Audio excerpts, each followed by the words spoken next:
Je suis extrêmement réticent. Gants blancs jusqu'aux épaules, je peux comprendre. Mais à travers tout ça, il reste que l'industrie locale du commentaire est étonnamment muette. Joseph Facal. Joseph, excuse-moi, j'ai encore du chocolat dans la bouche. 14 février, donc, on a décidé de parler d'amour et de films d'amour. Est-ce que tu es un fan de rom-com, de comédie romantique? Est-ce que tu en regardes ou tu snobs ça, toi? Non. Il n'y a aucun genre a priori que je snob. Je te dirais que je regarde les comédies romantiques, ce qu'on appelle gants blancs jusqu'aux épaules, les films de filles, quand on est toute la famille réunie, on se cherche un film commun et je conçois que je suis en minorité. Donc, je ne peux pas leur proposer Orson Welles ou Kubrick.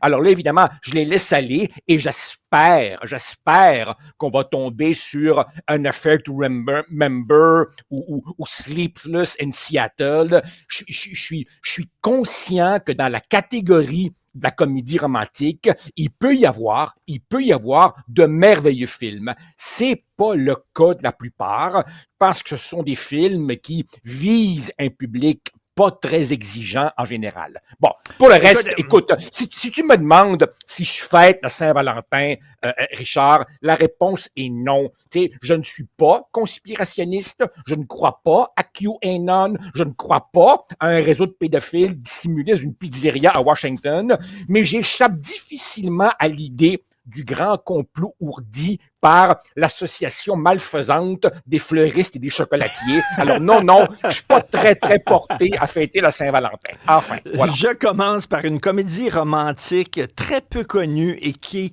je trouve, charmante. C'est un de mes films d'amour que je préfère. Ça s'intitule Crossing Delancey. Delancey est une rue à New York. Traverser la rue Delancey, c'est avec Amy Irving qui a déjà été Madame Steven Spielberg. Elle était mariée à Steven Spielberg. Et c'est l'histoire d'une fille qui travaille dans une maison d'édition. C'est une intellectuelle de New York. Et elle rencontre tout le temps des auteurs, des grands auteurs, puis elle tripe sur les écrivains. Elle les trouve tellement intelligents. Mais c'est tous des trous de cul. Toute la gang. Ils sont tous égocentriques, vraiment narcissiques. Ils la trompent, ils la traitent mal, mais elle tripe sur les écrivains. Et tous les jours, lorsqu'elle traverse Delancey, il y a un gars qui vend des cornichons sur le bord de la rue. Il est fin, il est gentil, il est fantastique, mais elle le regarde même pas. Puis lui, il est amoureux d'elle, puis elle le regarde pas, parce que voyons donc, voilà le gars qui vend des cornichons, parce que elle est dans Upper East Side, puis elle veut frayer avec les intellectuels. Et c'est comme disent les Rolling Stones, you can't always get what you want, sometimes you get what you need. Alors, ce dont elle a besoin, c'est un bon gars, comme le vendeur de cornichons. Voilà. C'est un film, je suis content que t'en parles. Tu le connais? Ben oui, évidemment, je le connais. C'est un film magnifique. Richard, dans cet archétype américain de la girl next door, Amy Irving est à peu près presque du niveau Meg Ryan. Elle est extraordinaire. Et ce film est le plus bel hymne que j'ai jamais vu au pickle, le cornichon à la nette, t'as le goût d'aller manger un 3 litres chez Costco. Et avec un comédien qui est extraordinaire, sous-estimé, qui s'appelle Peter Riegert, qui n'a pas eu la carrière qu'il méritait, mais grand comédien. Vas-y avec un de tes films. OK, alors, je rendrai toujours hommage à ma vieille prof de cinéma au cégep, Rita Ziska, je veux la mentionner, qui m'a initié aux joies des vieux films en noir et blanc. Alors là, je nous ramène des décennies en arrière, 1931, Les Lumières de la ville, City Lights de Charlie Chaplin, film en noir et blanc, avec une particularité. C'est un film sonore, mais où on parle pas. Il y a une bande sonore musicale, mais on parle pas. Ça raconte en gros l'histoire suivante. C'est un pauvre clochard aveugle qui tombe éperdument amoureux c'est un pauvre clochard vagabond qui tombe éperdument amoureux d'une fille aveugle qui vend des fleurs. Elle le prend en pitié et un jour, elle lui donne une rose. Alors évidemment, Richard, je sais, j'entends les gens, ils vont se dire, mon Dieu, quel mélo. Par un enchaînement de circonstances absolument invraisemblables, le vagabond devient l'ami d'un milliardaire, et ce milliardaire, qu'est-ce que tu veux? Il aime le vagabond quand il est sous et il le renie complètement quand il est sobre. Quoi qu'il en soit, le milliardaire donne de l'argent au vagabond et le vagabond va remettre l'argent à la jeune fille pour l'opération qui lui permettra de recouvrer la vue. Le temps passe, le vagabond est toujours misérable et un jour, la jeune fille, qui dorénavant voit, regarde ce pauvre vagabond en train de se faire moqué par les enfants du quartier. Elle le prend en pitié, lui prend la main et au toucher, elle réalise que c'est le bienfaiteur qui lui a redonné la vue. J'ai les yeux pleins d'eau. J'ai les yeux pleins d'eau, parce que c'est une des plus belles scènes de l'histoire du cinéma. Lorsque elle reconnaît que c'est lui. Et lui, tu te souviens, Chaplin est comme ça, puis il dit oui, c'est moi, puis il est tout timide. C'est incroyable. Quelque part, je ne rends pas service au film en le présentant ainsi, malgré que je fasse de mon mieux, parce que avec le cynisme de 2025, quelqu'un va dire quelle quétainerie épouvantable. Je mets quiconque au défi. Oui. Quiconque joue le jeu de ne pas craquer devant ce mélodrame irrésistible qui, par ailleurs, évidemment, comme tu le sais, fut un enfer à tourner parce que Chaplin était perfectionniste. Certaines scènes furent reprises des centaines de fois. Il y a des sketchs inoubliables. Le boxeur, un film sublime. Okay. Je veux faire un film sur une peine d'amour, parce que l'amour, c'est aussi des peines d'amour. Oui. On a tous peut-être vécu des peines d'amour et ça fait très mal.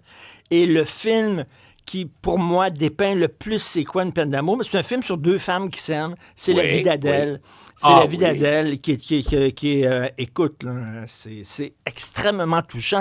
Et tu sais, la preuve que tu sais, maintenant, on est rendu, moi, je veux me reconnaître dans un film. Je veux qu'on parle de moi, tu sais, pour que je puisse entrer dans le film. C'est deux filles, c'est deux lesbiennes. Il n'y a pas plus loin de moi que ça. Mais dans ce film-là, j'étais Adèle Exarchopoulos. J'étais Adèle. J'étais cette fille lesbienne-là qui se fait domper par sa blonde qu'elle adore. Et écoute, la scène où justement elle pleure, là, et puis c'est une comédienne, absolument, on la voit, là, Adèle Exarchopoulos, c'est une des grandes comédiennes françaises. Un très, très grand film sur l'amour et sur la perte d'un amour. Richard, comment raconter une histoire d'amour homosexuel en évitant tous les clichés woke de notre époque et en montrant que finalement, ce sont des couples qui vivent les mêmes tensions que les couples hétéros. Un film magnifique, absolument magnifique. Enfin. Écoute, t'as le choix entre un des deux films qu'il te reste. C'est toi qui le choisiras. Ben, j'y vais évidemment avec Casablanca. Richard, on a souvent parlé, toi et moi, des efforts qu'on fait pour initier nos enfants aux vieux films. Alors, Casablanca fut un échec auprès de mes enfants. Ils n'ont jamais embarqué. Et c'est probablement un film qui a plus mal vieilli que le Chaplin dont je parlais il y a un instant. C'est évidemment le couple le plus mythique de l'histoire du cinéma. Humphrey Bogart et Ingrid Bergman. C'est quoi l'affaire? On est à Casablanca, au Maroc. La ville est occupée par l'armée allemande et c'est un point de passage pour des réfugiés qui veulent quitter et rejoindre le monde libre. Et donc, Humphrey Bogart joue Rick Blaine, qui tient un café très populaire, et un jour rentre dans le café un grand résistant, accompagné de sa femme, l'ex-blonde d'Humphrey Bogart.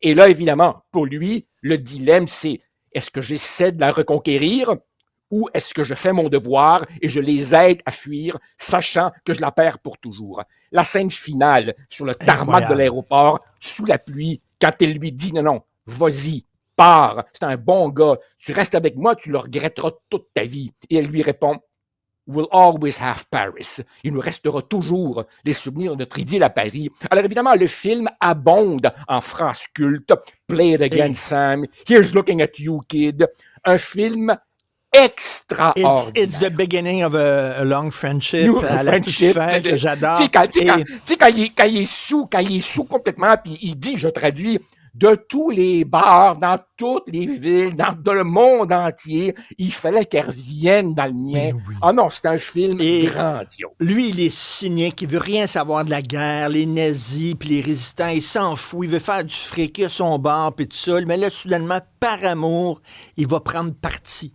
Par Ouais, amour, il va s'impliquer dans ce combat-là, puis il va aider ouais, les résistants. Comme tu ouais. dis, Ah un ouais, grand film.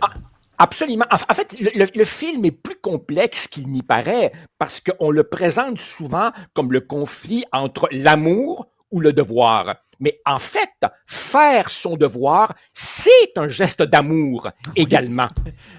La laisser aller pour qu'elle vive ce qu'elle a à vivre, au lieu de dire elle est à moi, je la garde. Là, un film colossal si on accepte qu'à l'époque, on tournait des films différemment, on jouait différemment, on mettait en scène différemment. Il n'y a pas d'effets spéciaux. Ben oui, c'est un film extraordinaire. Et qu'à la C'est- fin, quand arrive la soucoupe volante, oh non, ça, c'est pas ça. Merci, Merci Joseph. Bon week-end.